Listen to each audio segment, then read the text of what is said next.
I'm not cooking, I go to the farmer's market and I just look at all the foods I like. No hay una foto familiar. No hay sonrisas ensayadas. Solo un mensaje largo, frío y contundente.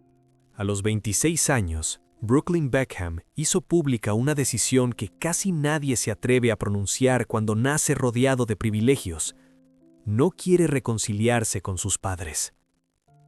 En un mundo de lujo, donde los conflictos suelen esconderse detrás de silencios elegantes y comunicados calculados, esas palabras cayeron como una grieta imposible de disimular. No fue un arrebato, no fue una rabia momentánea, fue el resultado de años de presión acumulada. Entonces la pregunta es inevitable. ¿Qué ocurrió realmente detrás de las puertas cerradas de la familia Beckham? ¿Y cuál es el precio real de crecer bajo una fama que nunca pediste? Brooklyn Beckham no tuvo una infancia marcada por la carencia, sino por la exposición. Desde muy temprano aprendió que su vida no avanzaba en privado, sino frente a un público invisible pero constante. Antes de comprender qué era la intimidad, ya sabía cómo posar. Antes de descubrir quién era, otros ya habían decidido quién debía ser. En su casa, el amor no faltaba, pero era un amor atravesado por estructura, disciplina y una vigilancia permanente. No se trataba solo de criar a un hijo, sino de proteger un apellido. Un apellido que funcionaba como pasaporte, pero también como jaula. Cada gesto tenía peso, cada error, consecuencias amplificadas. En ese entorno, equivocarse no era una etapa natural del crecimiento, era un riesgo.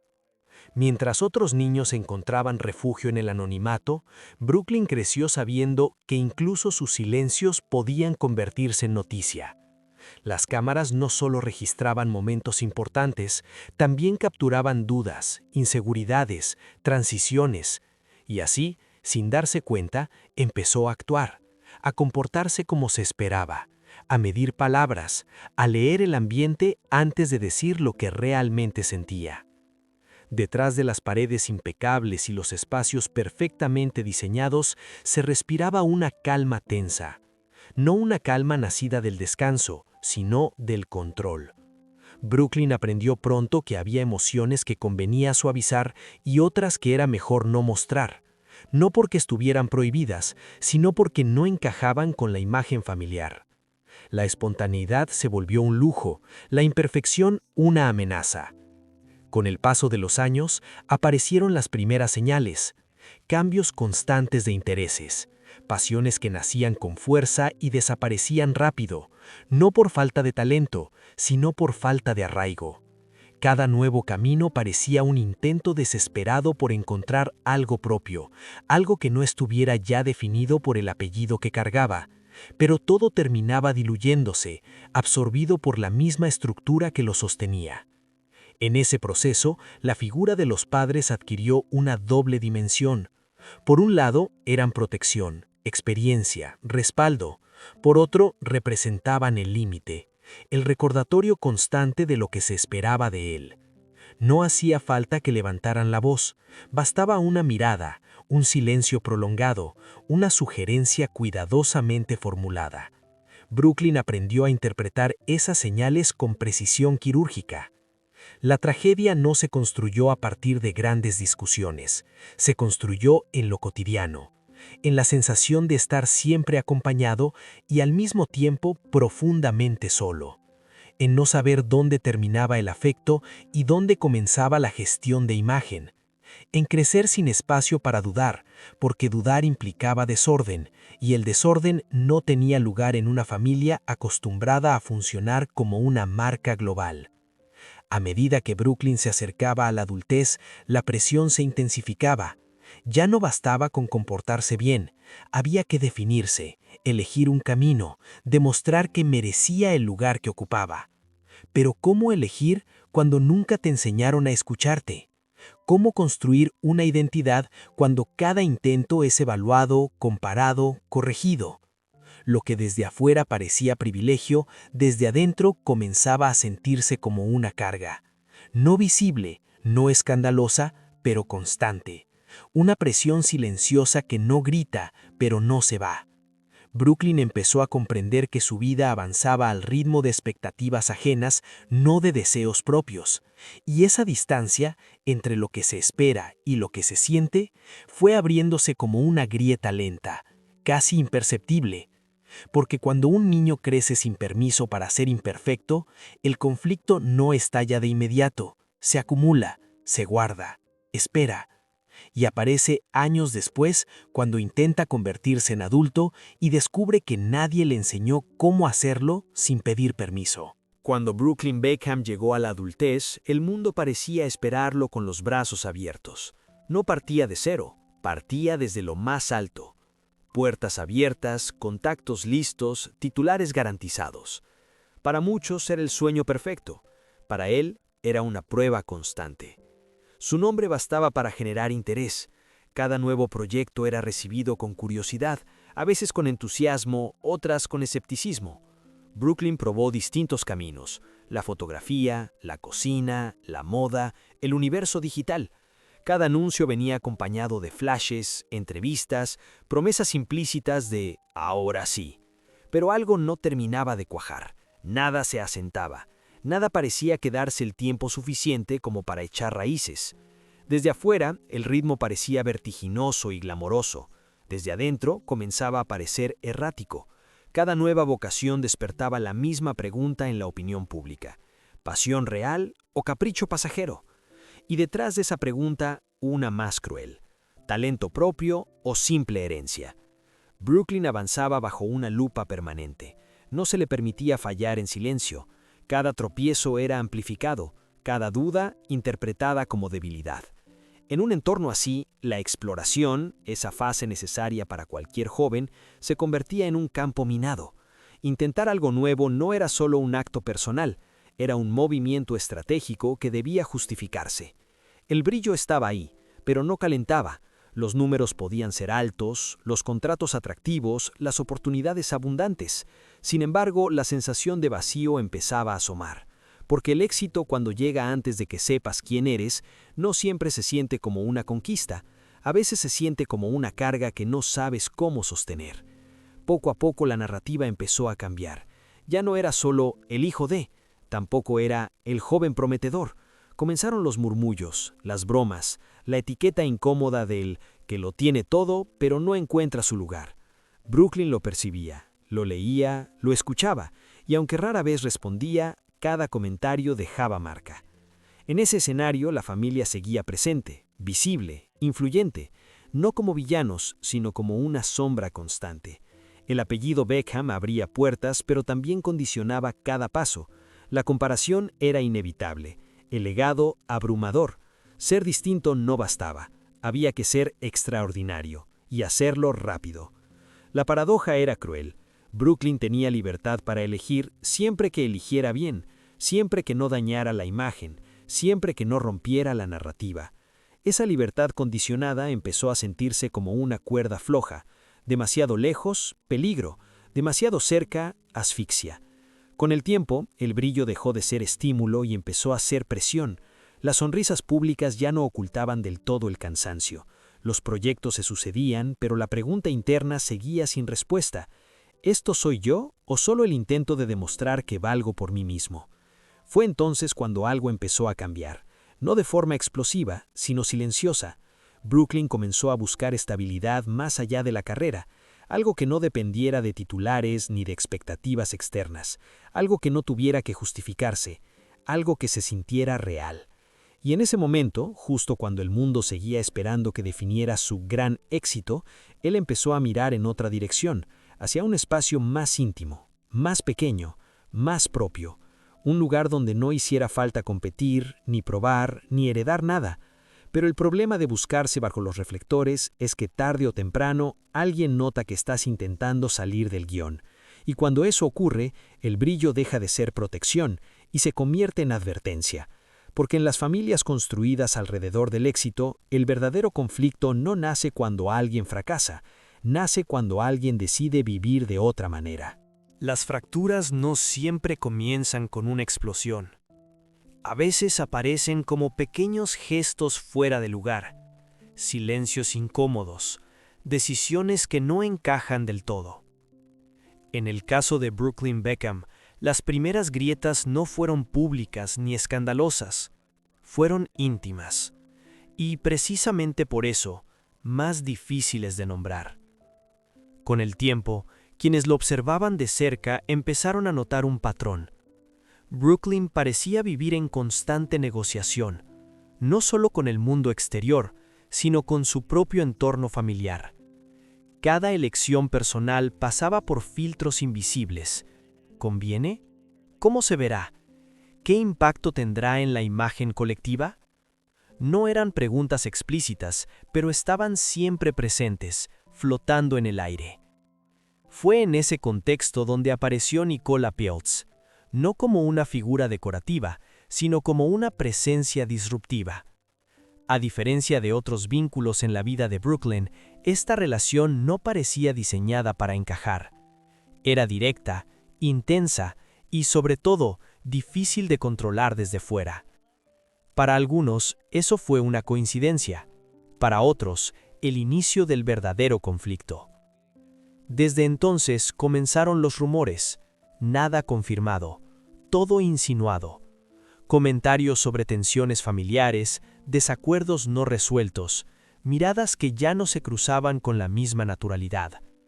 La narrativa pública seguía siendo impecable, pero detrás de esa superficie empezaban a acumularse capas de incomodidad.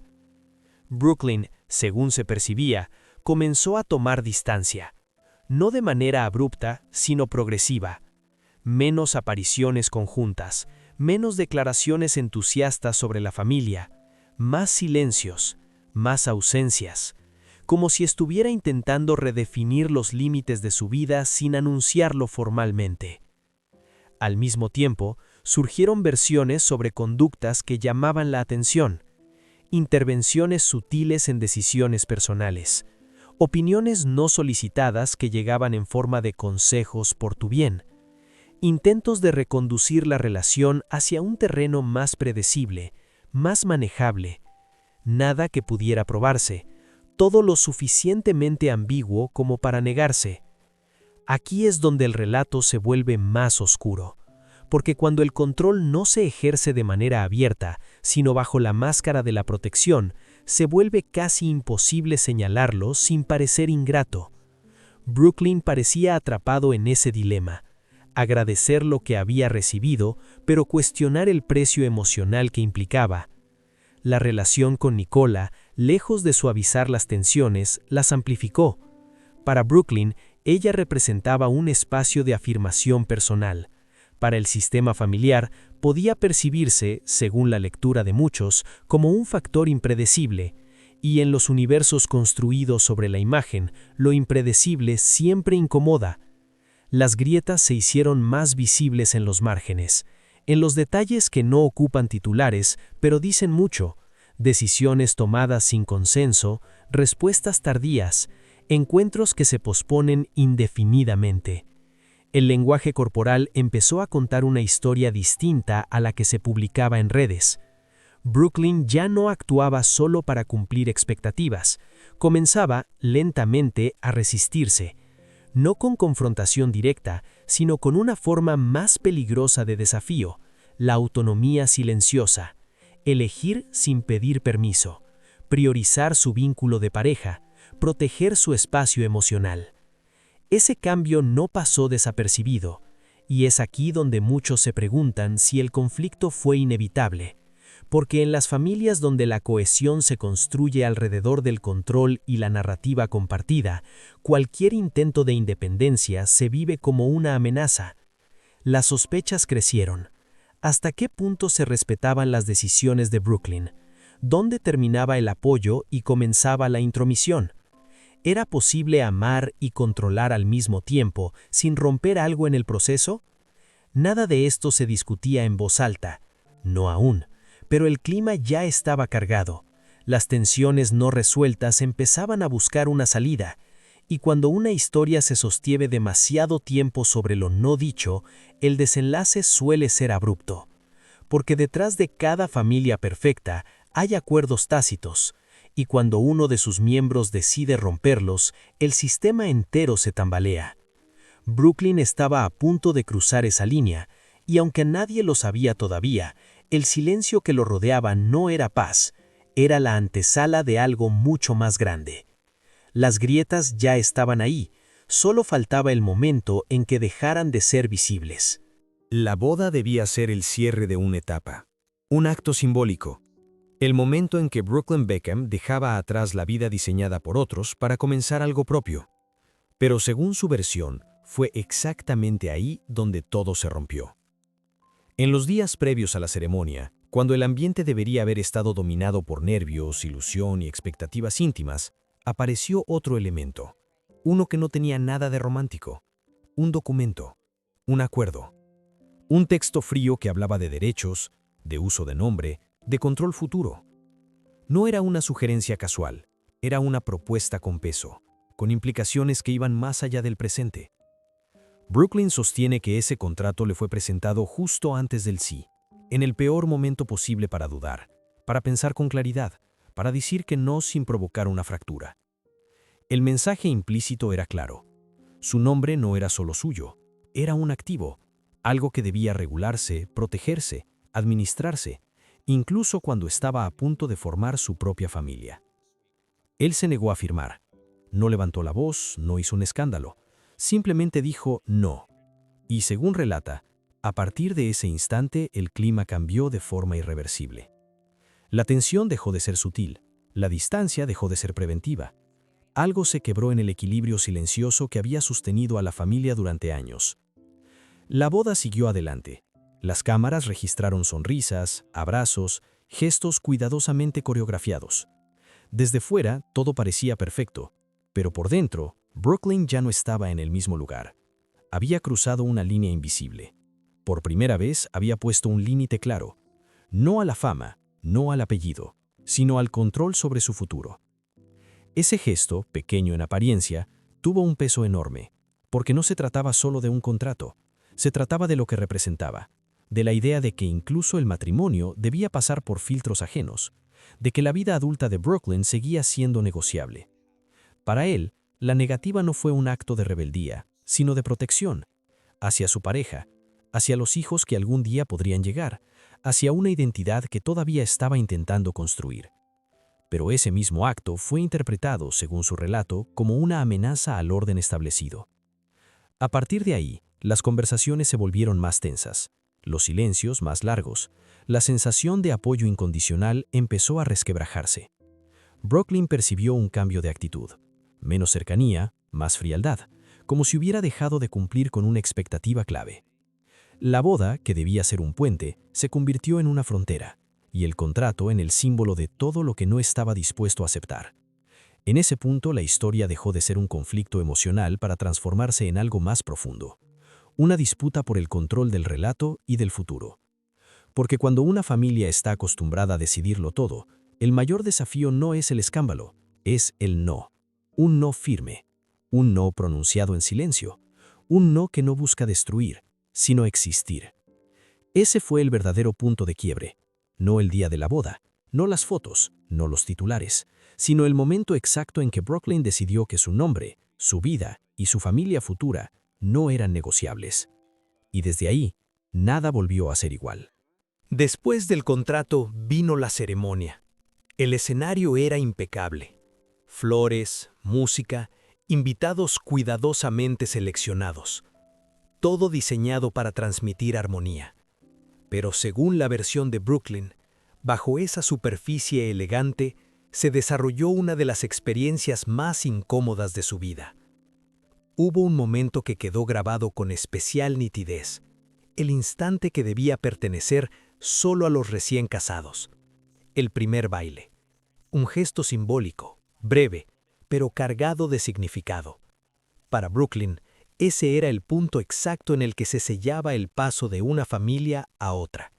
El cierre de una etapa, el comienzo de algo nuevo. No ocurrió así.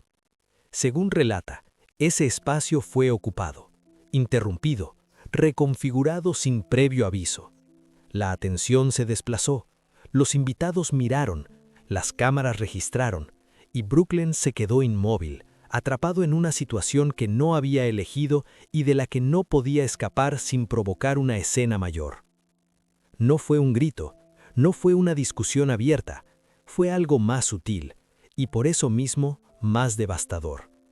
La sensación de haber perdido el control del propio momento, de ser desplazado en el acto que marcaba su independencia, de quedar expuesto, vulnerable, frente a cientos de testigos. Para Nicola, según se ha insinuado, el impacto fue igualmente profundo. El vestido, los gestos, los rituales que suelen pertenecer a la novia parecieron desdibujarse. Lo que debía ser una celebración íntima se transformó en una representación incómoda de jerarquías no resueltas. Brooklyn no reaccionó en ese instante, no se fue, no interrumpió la fiesta, sonrió, se mantuvo en su lugar. Hizo lo que había aprendido a hacer desde niño, sostener la imagen, incluso cuando por dentro algo se rompe. Pero esa vez, la herida no se cerró al terminar la noche. Después vinieron las consecuencias silenciosas, la vergüenza, la rabia contenida, la sensación de haber sido reducido otra vez a un papel secundario dentro de su propia historia. Para Brooklyn, ese episodio no fue un malentendido aislado, fue la confirmación de algo que ya intuía. Incluso en el día más importante de su vida, no tenía el control. A partir de ahí, la distancia se volvió inevitable, no inmediata, pero constante. Las conversaciones se volvieron escasas, las visitas breves, el contacto protocolario. Brooklyn empezó a proteger su espacio con más firmeza, no por resentimiento, sino por supervivencia emocional. La boda, que debía unir, terminó marcando una frontera, una línea clara entre lo que estaba dispuesto a tolerar y lo que ya no. Para muchos fue una celebración más, para él el punto exacto en el que entendió que seguir cediendo significaba desaparecer. Ese día aprendió algo fundamental. Hay heridas que no sangran en público, pero que deciden el rumbo de una vida entera.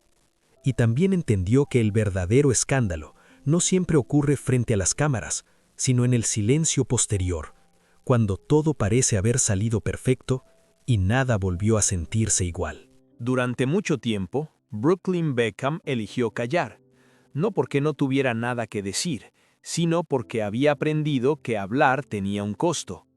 En su mundo, cada palabra podía ser reinterpretada, cada gesto analizado, cada emoción convertida en espectáculo. El silencio era una forma de defensa, una manera de sobrevivir sin incendiarlo todo.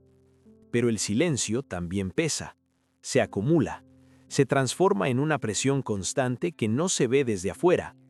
Con el paso de los meses, esa carga empezó a volverse insoportable.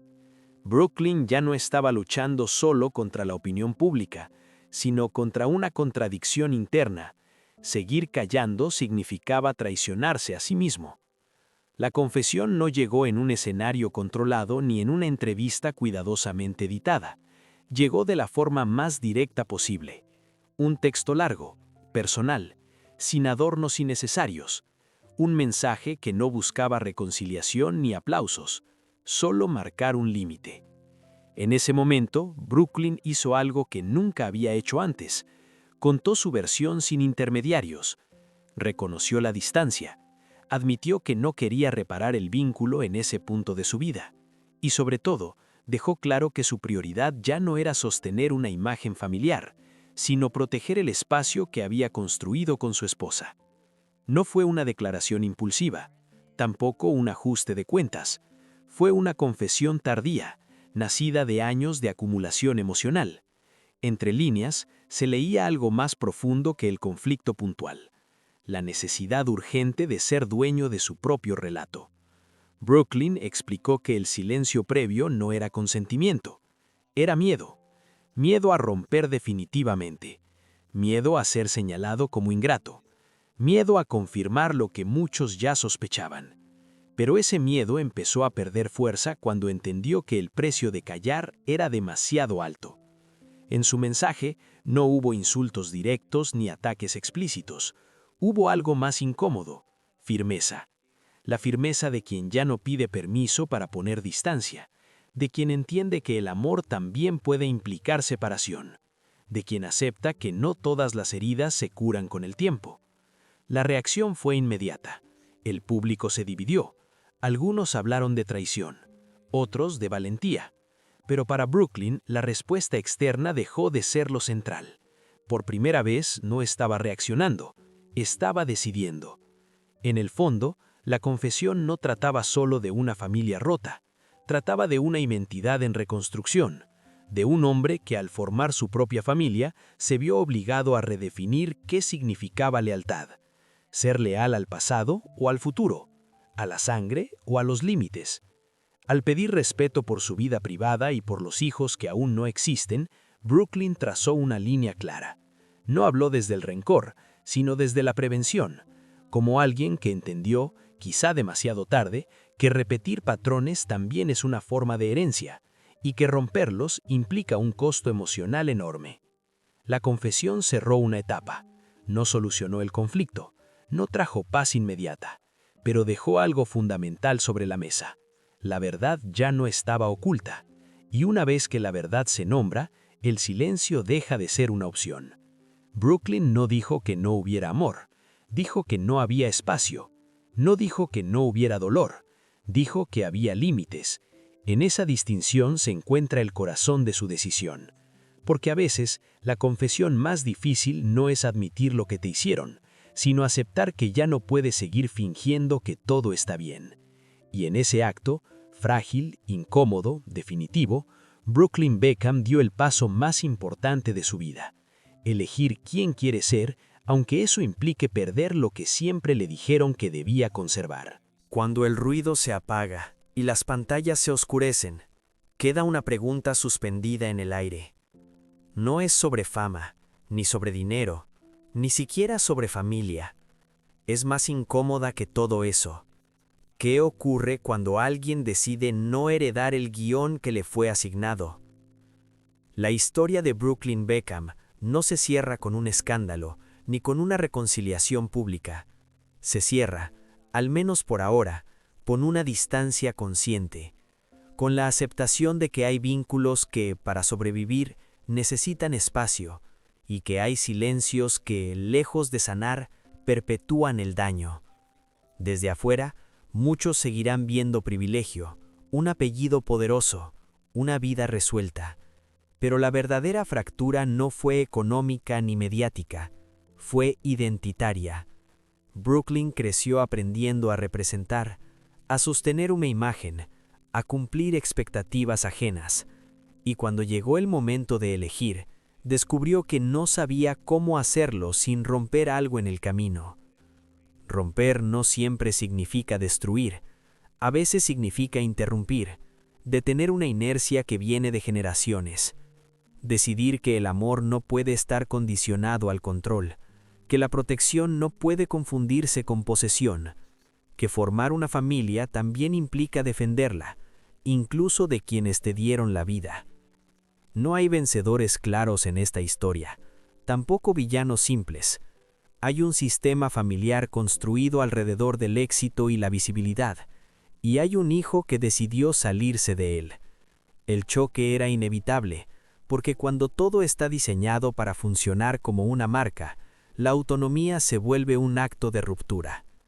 Brooklyn no ofreció una solución, ofreció una verdad, incómoda, incompleta, pero suya.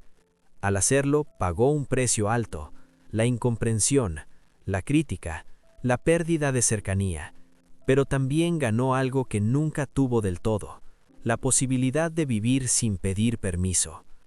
Quizás el mayor legado de esta historia no sea el conflicto, sino la pregunta que deja, una pregunta que incomoda a cualquiera que haya crecido bajo expectativas ajenas.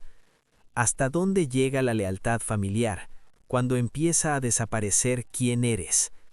Porque al final, la fama no fue la jaula más fuerte, la jaula fue el miedo a decepcionar, y romperla no garantiza paz inmediata, pero sí ofrece algo esencial, la oportunidad de construir una vida que, por primera vez, se sienta propia. Ese es el verdadero precio de decir no, y también, tal vez, el primer paso hacia la libertad.